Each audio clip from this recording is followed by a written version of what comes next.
Podcasts on UNC-TV.org are made possible through the financial contributions of viewers like you, who invite you to join them in supporting UNC-TV. A new study by Wake Forest Baptist Medical Center recently found the predictors that determine heart attack survivability. Dr. Elsayed Soliman stopped by our studios to tell us more. Dr. Elsayed Soliman from the Wake Forest School of Medicine. We're here to talk about heart attacks and some of the issues that you're studying. Welcome to North Carolina Now, first of all. Thank you. Talk about, first of all, what people know about heart attacks, what causes them, and some of the effects of what people are struggling with when they're having a heart attack. Yeah, we already have a big deal of information about heart attacks. And I think even the public knows most of it. We know that high cholesterol is bad, blood pressure is bad, obesity is bad, lack of physical activity, smoking, and so on. And we know how to prevent heart attack to a large extent. But the problem is that bad things still happen. Still, some people get heart attacks, and unfortunately, some of them die suddenly outside the hospital. So their first heart attack is their last. And for those people specifically, there is very little to be done because everything happens outside the hospital. So in this study that you're referring to, we try to look at this specifically. Is it possible to see some predictors that separate those people who die suddenly from heart attack versus those people surviving these heart attacks or not? This was the main question that my colleagues at Wake Forest School of Medicine and other institutions tried to ask using the already existing data. So this is a great way to see if I'm going to have a heart attack, this is a way to see if I'm going to survive it and have more life afterwards. Exactly, but of course the best, not to have a heart attack at all. So I'll try not to. Yeah. So it is better not to have a heart attack at all, but just in case bad things happen, we can still do something. But we cannot do something before we identify who would be at risk, which, as I said, is the main purpose for our study. Now, what are some of the key factors you're finding of people who are surviving these first heart attacks?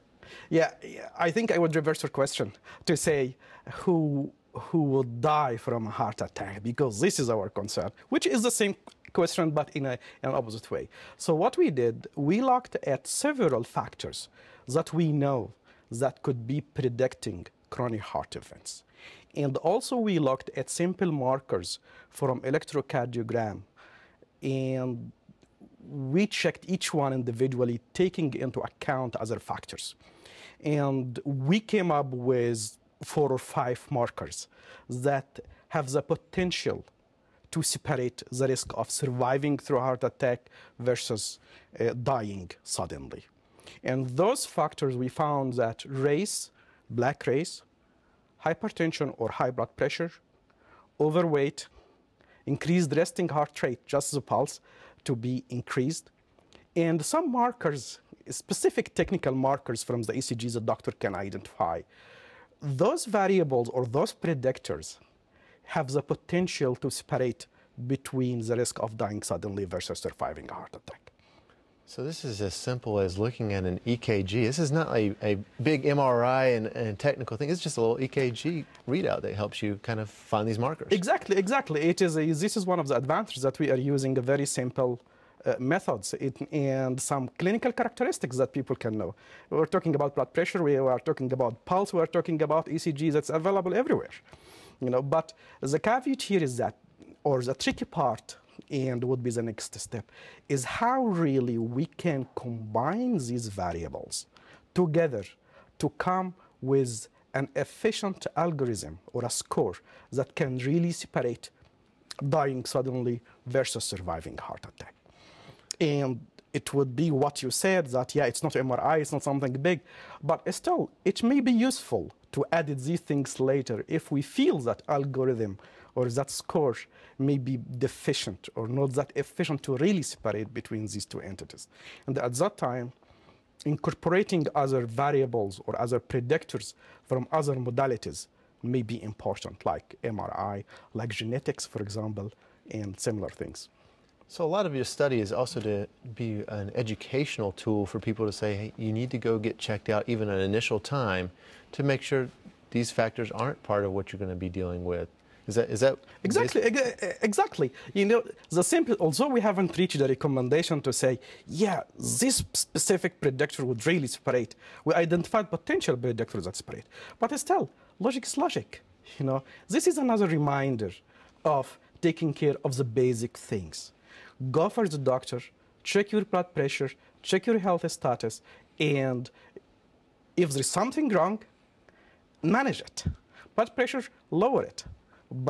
Body increased, body mass index increased, manage it. Physical activity, improve it, and so on. So still, although we haven't reached a solid recommendation for what really can separate, but still, this is another message or another reminder for all of us that there are things to be done.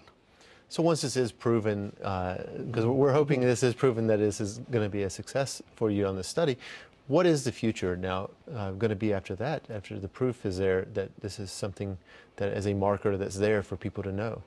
Our research agenda with my colleagues at Wake Forest School of Medicine and the other institutions who are collaborating with us are a very clear path. First, we identified these variables from this study. Then the second step would be verify them or confirm them, which you just mentioned.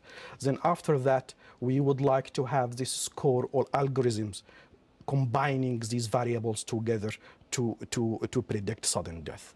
Then the ultimate goal would be really to come up with a strategy for prevention, which would be the ultimate goal. For example, we identified blood pressure as a risk factor for sudden death. Does lowering blood pressure will really reverse this risk of sudden death? We know that it will reverse the risk of coronary heart disease or heart attacks generally. But for those people who will still have heart attack, does aggressively lowering blood pressure would reverse this risk? We don't know. Logically, it should. But scientifically, we have to prove it. So the ultimate goal would be looking at the impact of modifying these variables in a way that could be reflected later on as preventive strategy for sudden death. And for those that, even if we couldn't find specific preventive strategy, there are other things to be done. There are some shocks that could be given to the heart, ICDs, and so on, for those people in whom, even with changing these risk factors, still they are at risk, there is still something to be done. But it's all about that study that showed us, yes, it's possible to separate the risk between surviving a heart attack versus dying suddenly. Dr. Soliman, some amazing research you're doing at Wake Forest Medical Center. Continue success in this research. Thank you. And thank you for being on North Carolina Now. Thanks for having me. Podcasts on UNC-TV.org are made possible through the financial contributions of viewers like you, who invite you to join them in supporting UNC-TV.